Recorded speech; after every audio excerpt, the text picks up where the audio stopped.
G's, no design on my jacket.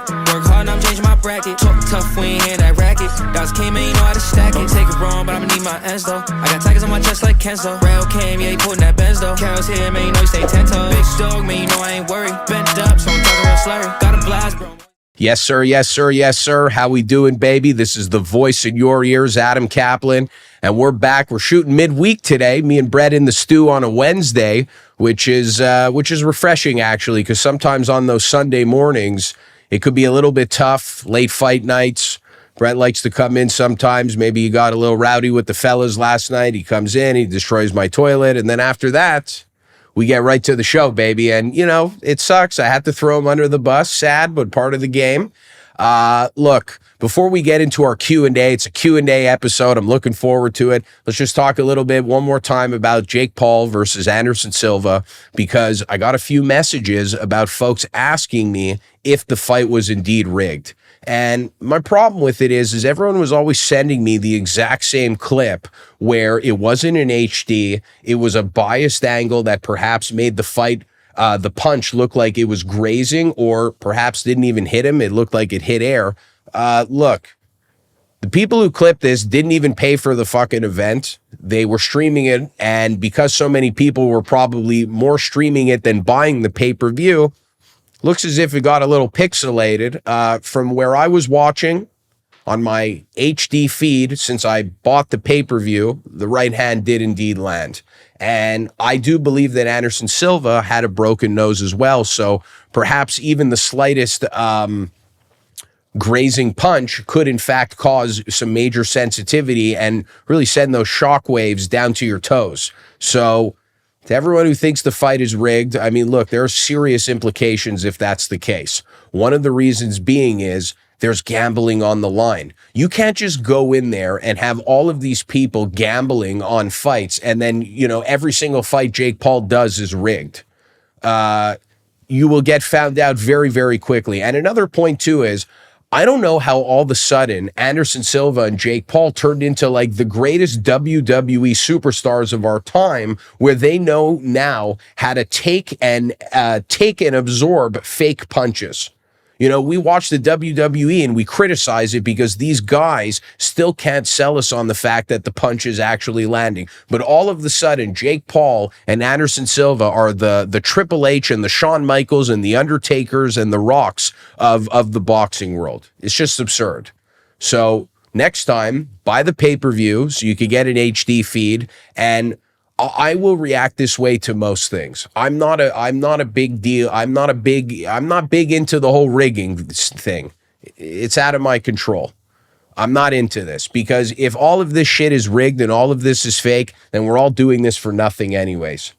And if you think all of this is fake, what are you wasting your Saturday night then watching it when you could be with your girl getting your swerve on? Okay? So if you think it's fake, sweave on next, go and find something to do. But I thought it was real. Congratulations to Jake Paul. And I would have said the exact same thing if Anderson Silva would have won that fight. I definitely would not have been saying, oh, it was rigged. Of course, they gave it to Silva. Paul didn't even need to win, blah, blah, blah. So anyways, let's get right into that Q&A. Maybe AC is a little testy today because I've been on antibiotics because of a tooth infection, but we're all Gucci now. Had a surprise root canal in the chair, but no one cares about that. Here we are. And maybe I'm a little testy because I can't have a cold one with me, a little happy dad action, but who cares? Because I got the first question from Vinny in the fight section. Who was Jake's toughest fight to date? Pretty easy answer, Anderson Silva. Definitely didn't think Gibb was his hardest one, nor was Nate Robinson. Definitely Ben Askren wasn't. Up until Anderson Silva, of course, Tyron Woodley was. Whether or not I would say Tyron in the first one was tougher than the second. The second one was a lot of clinching and a lot of grappling, which forced a lot of stalemates. Without that knockout, let's just say, wouldn't have been too happy that me and my brother flew out to Tampa to watch a 12-round clinch fest. So Anderson Silva, most definitely. It was a great fight, great matchup. Think about it. This was Jake's 6th fight, and he fought a legend in Anderson Silva. And for those that were also saying that Anderson was taking the heat off his punches, y'all were the same people that said he was 47 years old. So go back to your previous statement and realizing, oh, maybe he wasn't taking off on his punches. Maybe it's because he's 47 years old and he's fighting an 8-round boxing match on the main event on a Jake Paul card, which comes still with a lot of pressure because no one wants to lose to the kid. So definitely Anderson Silva was his hardest matchup. Thanks, Vinny, for the question, baby. Next one, sheesh, this is a big question. We got the UFC bantamweight, Ayman Zahabi from Montreal. Ladies and gentlemen, asking me a question. I am honored. Thank you very much, sir. What's the status with Arnold Allen? What's his next fight? I mean, look, guy dusted Dan Hooker. He's been on a tear in the UFC's featherweight division. He absolutely deserves a spot at the top, okay? And the only reason why it's going to get derailed only a slightly is because Volkanovski is going to fight Islam Makhachev. Volkanovski is, of course, the pound-for-pound best fighter in MMA. He's also the featherweight champ who's going to move up to lightweight against Islam, which kind of puts the featherweight division on hold. So Ayman's asking me, what's there for Arnie? Had a tough go against Calvin Kattar. Kattar got injured, which kind of, stopped a little bit perhaps of Arnie's momentum, because in every fight that you get into, you're going to get tested. And Arnold Allen's test against Dan Hooker was to never let Dan Hooker get settled, to push the pace, to show the UFC and the brass and the fans that maybe I don't talk too much shit, but now I'm fucking pissed off, and now I'm putting the pedal to the metal, and I'm putting the pressure on Dan Hooker so he can't get settled. And Arnie was successful in that. He murked Dan Hooker. Then he has his next matchup in Calvin Kattar, where even if you don't let Calvin Kattar get settled, he will find a way to get himself to settle because he loves the crossfire. He loves the firefights. But it got derailed, so a little bit of momentum gets shifted there. Look, we got Arnold Allen versus Josh Emmett for the interim title, or we have Yair Rodriguez versus Arnold Allen. Those are the two matchups to make, because I don't want any of those guys on the shelf due to the fact that Volkanovski has moved up. If I had it my way, Arnie would be fighting Alex Volkanovski for the title. But I see how a lot of folks still have an argument for Josh Emmett as well. So let's squash it. Let's settle it for good. We got Josh Emmett versus Arnold Allen, or Yair Rodriguez versus Arnold Allen. But just know that even though he's not on Twitter with those fire thumbs, Arnold Allen, you best believe that when he comes into the ring, or the octagon rather, he's there for war, and he's there to take over that division. So shout out to Arnold Allen. Shout out to AZ. Arnold Allen is a great fighter who also worked with my boxing coach as well. So I always have a soft spot for all of my coaches, clients and fighters on his stable. So thanks for the question, Ayman. I can't wait to have you on the show. We're going to do it right, baby. We're going to get you in the studio, and we're going to chop it up big time. Next one. Let's see what we got here. Got my man, Jason. Jason sent me like 6 questions. Shout out to Jason. Guy was on one. But I got to go with this one. Fuck Jake Paul versus Nate Diaz. Mike Perry and Nate Diaz is the fight to make. I love it. Are you kidding me? Mike Perry versus Nate Diaz. This is a great fucking fight. Perry wants to bring Nate into bare knuckle fight championship. It's never going to happen. It's going to be in a boxing ring if they were to fight, or perhaps in an MMA fight on Bellator or Real Fight Inc. So love that fight. I mean, look, think about the trash talk, think about the bravado, think about the back and forth, and think about the war. These guys are going to stand in the pocket and bang with each other. There's going to be a lot of bloody eyebrows that night, and they better get ready to stitch up both guys, because they're going to go to war for sure. But I got to say, Mike Perry's got some momentum since he's been out of the UFC, and he's been doing this BKFC thing and fighting on Triller as well. Mike Perry's looking good right now. He's got some momentum. Mike Perry's also a guy that I would have loved to see Jake Paul fight. They were sparring partners.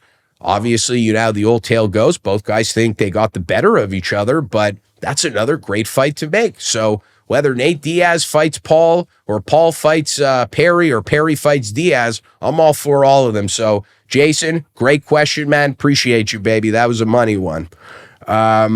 Next thing, we're going to get right to it. I got the Persian Wolf, my man Andy, always changing his Instagram tags, a man of the people, standing up for the revolution that's going on in Iran. Keep fighting the good fight, Andy. You know me. You know what I think about you. I think you're an absolute warrior, and you're always standing up for the best causes.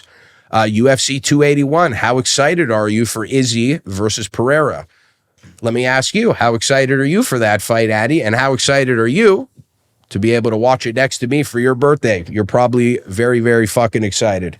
Let's cut to the chase. Look, it's a great fight. There's a storyline there in the fact that Pereira has bested Israel Adesanya, and he knocked him out cold. And for those of you that haven't seen it, Pereira's son trolls Israel Adesanya as his father gets his hand raised by like pretending he's knocked out in the ring. Completely murks the UFC's current middleweight champion. It's an exciting fight. Look, I look for Izzy as much to want to utilize his kickboxing and his counter-strike game. I really think that his goal is to show that he's the more complete fighter.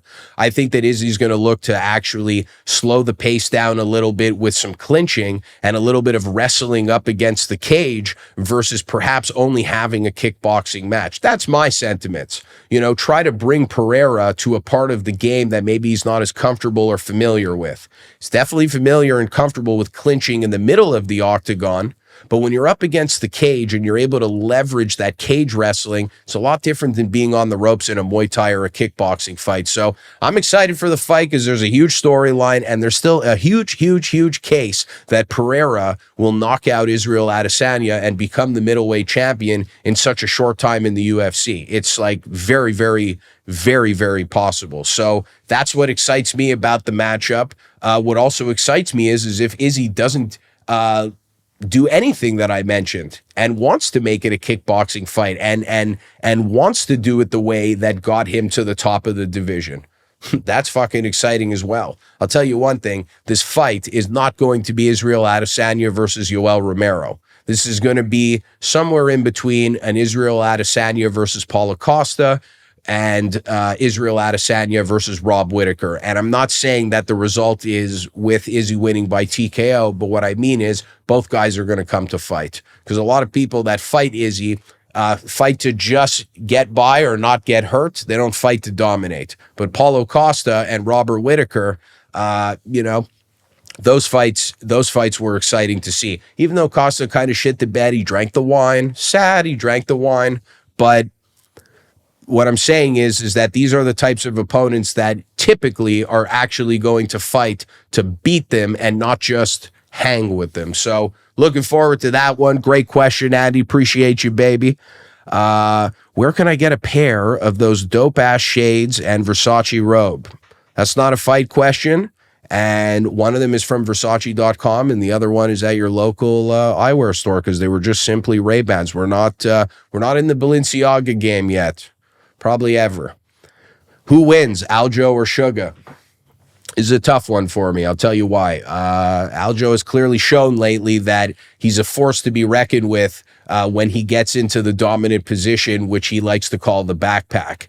Obviously, Tim Welch, Sugar Sean's coach, said that the number one thing that they would like to prepare for more leading up to the Aljo fight is wrestling and being stuck in some of those hard positions. I don't know how long the fight or how soon the fight's going to happen, but I don't know if it's enough time for Sugar to necessarily be able to do all that he can to reverse the masterful methods of Aljamain Sterling when he takes your back. I just don't know. I'm not sure. But to intercept that, so I don't have to answer it, I'll bring to the table that Henry Cejudo has been really brought up in discussions, and let's just shut the guy up and give him Aljamain Sterling, let the fight get done with, give Sugar a little bit more time to develop what he feels that he needs to develop in order to beat Aljamain Sterling, and quite frankly, Henry Cejudo, since he's also an Olympic gold medalist wrestler, two-time division UFC champion as well. But he's just fucking annoying sometimes. I would love to see Sugar maybe just sit on the shelf a little bit and have Henry and Aljo fight it out, and then Sugar just slide in and take the winner. But Professor James, my man, I forgot to mention you at the beginning there that it was your question. This guy is a fucking savage. Coach James, my guy. Look, man, as of now, as it stands, I mean, it's kind of tough to go against Aljamain Sterling, but Aljamain Sterling has a weird fondness and admiration for Sugar Sean. I don't know if it's a jealousy thing. I don't know what it is, but Sugar has an aura and a superstardom that Aljamain Sterling craves and knows that he could never obtain. And, you know, then the mental warfare could set in as well, where that could throw Aljamain Sterling off. And he's already doing a detriment to himself by constantly hanging out in the comment sections of social media when he's constantly getting trashed. So great question, James. I don't have a definitive answer right now, but I will say Aljamain Sterling's backpack position is really hard to fucking beat right now. And I don't care if you're Sugar or you're TJ or you're Corey Sandhagen. It's going to be a tough one when you're in the octagon with the current bantamweight champion in Aljamain Sterling. So thanks a lot, James. Great question. You're a savage. You know how much love and respect I have for you. Rudy Sports Firm, my man from Mauritius, just had his team over in Nairobi, Kenya. His stable was fighting out there. Congratulations to those guys, building their name around the African boxing circuit. Do I think AJ is going to fight Wilder, or am I expecting it? I'm definitely not expecting it. Like I said about 2 episodes ago, I don't expect shit from boxing until the matchup is in front of me on the Saturday of the night. I don't believe in any of it. It's all politics and hearsay. Look, do I think it could happen? Yes. Do I think the odds of it happening still sooner than later? No. Why? Because I think that both guys are still very protective of their reputations. Actually, way more Anthony Joshua than Wilder. Wilder has actually stated that a record means nothing to him. So from Wilder's camp, I think that the fight could happen quite easily. From AJ's, I don't think so. There's too many things here. AJ's going to want the fight in England. He's going to want to be the A side. He's going to want to make more money from it. He's also, you know, not really in a position right now where he could afford to get brutally knocked out or really even take a loss for that matter. So from Wilder's camp, I say absolutely. From AJ's, not so much. I would expect more for both of these guys to have similar matchups on the rise, like Fury is in Derek Chisora. Matchups that, you know, you respect their opponents. They're great guys. They'd win a lot of fights against other people, but against those top 3 or top 5, they're just nothing but an opponent, which is just very disrespectful in the way that I'm putting it. But if you've watched enough boxing, you could clearly tell which fights are just filler fights or shills versus, you know, the fucking primetime money fights that the sport of MMA has continued to do time and time again. Great question, Rudy. Appreciate you, baby. That's all I got for the fight talk. Let's get into a little bit of fitness and motivation quickly. First one is my man, Jay Fish. Fish has lost 17 pounds, 17 to 20 pounds, switching to the keto diet, which isn't for everybody, not something that I recommend. But if it's a conscious decision that you have made and you're able to do it responsibly and you're able to do it with a proper grocery list and you're able to fall back on support systems if things aren't perhaps going the right way as you're transitioning from glucose to ketones, then I would recommend it. And, you know, a lot of studies have shown how fat doesn't necessarily make you fat, and fat isn't always the chronic killer in heart disease. It's processed carbohydrates and sugar. But, you know, we could go back and forth. I always like to meet somewhere in the middle. So Fish asks me, how does someone continue to stay disciplined in a new diet when they're getting cravings? This is a conversation that I just recently had with Jordan, which was, you know, he said, look, man, I'm craving the French fries. I'm craving the chicken tenders. I've been doing the keto thing for about 6 weeks now. I'm starting to crack and like, I don't really want to do it anymore. Look, the same way how I wouldn't suggest somebody to go all in when they're making a change, when they're in a rut, is the same way that I would tell somebody when they're starting to go up that great ladder and they're starting to catch momentum and then suddenly they want to make a change because they want to make rest. There's still another protocol that you have to go after that. And one of those things is, why do we have to turn the whole the whole inner workings off because you're having a couple of cravings? Get the craving out of your system. I'm not telling you to ignore it. Fuck no. Get the craving out of your system. Eat the carbs, eat the sugar, eat like shit for a day, feel the regret and the whatever hangover from being in ketosis and then reintroducing carbohydrates and glucose into your body. Go through that negative feeling as to why you are actually eating this way, because it made you feel so much better. And then you've also gotten it out of your system, and then you can get back on track. So, when people are always looking to fight their sacrifices and their hard work because due to their cravings, etc., sometimes you do have to then just accept the fact that you have the cravings, get them off of your chest, and move on. But the problem is that sugar could be like cigarettes. You want to go for one, and then the next thing you know, you want to go for 4 more. So it's always finding that healthy balance of how could I get rid of those cravings and just give into it for a second, but then be able to dial back right away. Usually, one of the great things that you could do that is be prepared for your first few meals following that cheat meal. Okay, so if on Sunday night you rip the chicken tenders and the poutine and the cheese pizza, make sure that on Monday your lunch, breakfast, and dinner and your snacks is already good to go so that your food and your eating habits continue to go on autopilot. And you don't want to let it linger. You don't want to go on a binge. You don't want it to go too many days passing that you have continuously given into these cravings. You let it happen, 1 or 2 moments. That's it, short-term memory, and you get back on track. And if you don't want to do the keto thing, but you still want to eat clean, then slowly start introducing fruits into your diet. And then from there, slowly start introducing a little bit of simple carbohydrates like a rice or a grain or a bread before and after workouts. So then that way, you're automatically using your glucose to either use as energy in the workout or to then replenish the glycogen that you've exerted. So if you're looking to get off of the keto tip or the high fat tip, start with the fruits. Why? Because fruits are one of mother's treasures, okay? And they're high in fiber. And I'm not like a big fan that people shy away from fruits. Start with the fruits first. Why? Because if you start with the breads, then we start going down that road. We go down to pizza road, to club sandwich road, the poutine road. So start with the fruits. Then from there, make yourself some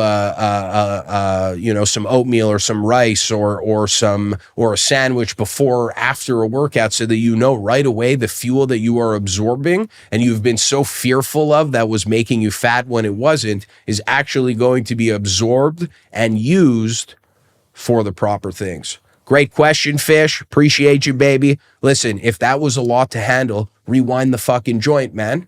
Rewind it. Listen to it again. Okay, because it's a lot to take in, but it's valuable information. So if you have to, rewind it and pull out your pen or put up your notes and write that shit down, baby. What do we got here? My man, Sam.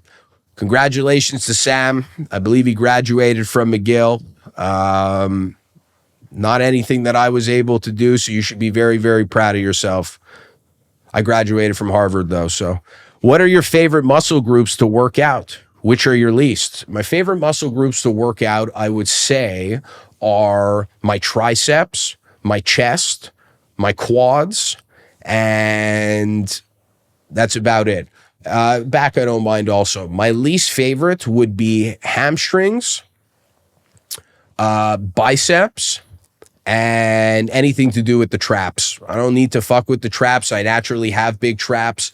And I also just think with all of these postural balances, like forward head posture due to texting and sitting at a desk all day, and just where we mentally or subconsciously carry our stress, a lot of it is in the neck. So training the traps and doing shrugs and shit like that doesn't really appeal to me, because I feel like it just kind of inevitably will bring me towards more tension. And I've never really seen a girl turn around and go, look at the fucking traps on that guy. I am just ready, like right now. I've never seen that in my life. So Those are my favorite muscle groups. Sam, what are your favorite muscle groups, baby? I know you're in the gym. I think you're at M Fitness. Sam's always got AC radio in his ear while he's pumping, and that's the way you should do it, baby. I know I love to have people listen or watch, rather, the YouTube version, but nothing makes me happier than knowing that I was present with you on a journey that you were on, meaning the audio version. So you're in your car on your way to your grind, or you're on your way to your girl's or your boyfriend's house, or you're on the way to the gym, or you're on a hike, and I'm with you, but I'm not actually with you, but I'm present with you, and I'm helping you get through, whether it's the drive or the workout or the hike. I fucking love that shit. So thanks a lot, Sam. I appreciate that, man. And then I got my man Vinny, who had another great question. He said, talk about how goals you aim for will often make you sacrifice parts of your routine, trying to get into the mindset to not binge watch that show and go to bed earlier, and, you know, cravings with food, and not also being on your phone when you're in the gym. That was a great one, because I had a buddy call me as well who's had a little bit of trouble sleeping lately, and I had told him that whenever you're looking to make changes, you have to understand that there's sacrifice. So when it comes to weight loss, or it comes to learning how to improve your sleeping habits, look, you're going to have to sacrifice the fact that there is no junk food at nighttime. You're going to have to sacrifice the fact that you're going to have to replace all of those sweets and processed goods that you like to chow down on when you're chilling. You're going to have to replace with fruits or protein bars, or, various homemade do-it-yourself snacks that are complete in your macros, but are also low calorie. You know, you're going to have to make those sacrifices. You're going to have to go out with your boys or your girls and say no to the fries and say no to the drinks. And the same thing for your sleep. You're going to have to say no to playing Grand Theft Auto for a few more hours at night. Or you're going to have to say no to the fact that you want to watch an extra 2 shows of Love is Blind. Or you're going to have to, make a sacrifice in knowing that you're going to have to tune out from social media 60 minutes before. So how do you do these things? Listen, everybody is always looking for the newest tip, the newest strategy, the next famous line and philosophy that is going to tick with somebody. But all it fucking comes down to is a constant dialogue with yourself. And the dialogue that you constantly have with yourself, that's usually telling you that you're not good enough, and that you're fat, and that you're lazy, and that you're going to fail, or whatever the case may be, you need to take that dialogue and tell it to shut the fuck up, and you start controlling the dialogue. Don't let the monkey in your brain go on autopilot and dictate the vocabulary that you speak to yourself with. You grab that inner voice by the fucking balls, and you control that voice every single moment of every single part of the day. That is the same voice that tells you to stand up straight in the morning. That's the same person that tells you to look somebody in the eye when you're shaking somebody's hand. Okay, so constantly have that internal dialogue with yourself, telling you that cookie's not going to fuel you and the banana's a better option. Or be prepared. Always be prepared. Have a nighttime routine prepared. Lavender oil, hot bath, little bit of chamomile tea. Put on some sound waves. I got this one on YouTube. I just type in fall asleep in 3 minutes, and 9 times out of 10, I'm out. And the same thing goes for the food. Have those bedtime snacks prepared that are low calorie, low in sugar, that you enjoy. Have those protein bars ready, and start embracing fruit again. Fruit is nature's treasures. Get that frozen mango and frozen red grape in your system, and, just know that everybody is fighting a battle, okay? And you are fighting a battle, and I'm fighting a battle, and everybody is fighting a battle. But there are different choices that we make with that internal dialogue in our heads, our hearts, and our spirit that will then dictate our future actions. I hope you like the Q&A segments. I love it as usual. Little fight, little fitness, and then AC always goes off in motivation. And I got my first boxing session today, so wish me luck. First one since Hershey's back. AC Radio, we out, baby. Big cheese, no design on my jacket. Work hard, now I'm changing my bracket. Talk tough, we ain't hear that racket. Dogs came in, you know how to stack it. Don't take it wrong, but I'ma need my ends though. I got tigers on my chest like Kenzo. Rail came, yeah, he putting that Benz though. Carol's here, man, you know he stay 10 toes. Big dog, man, you know I ain't worried.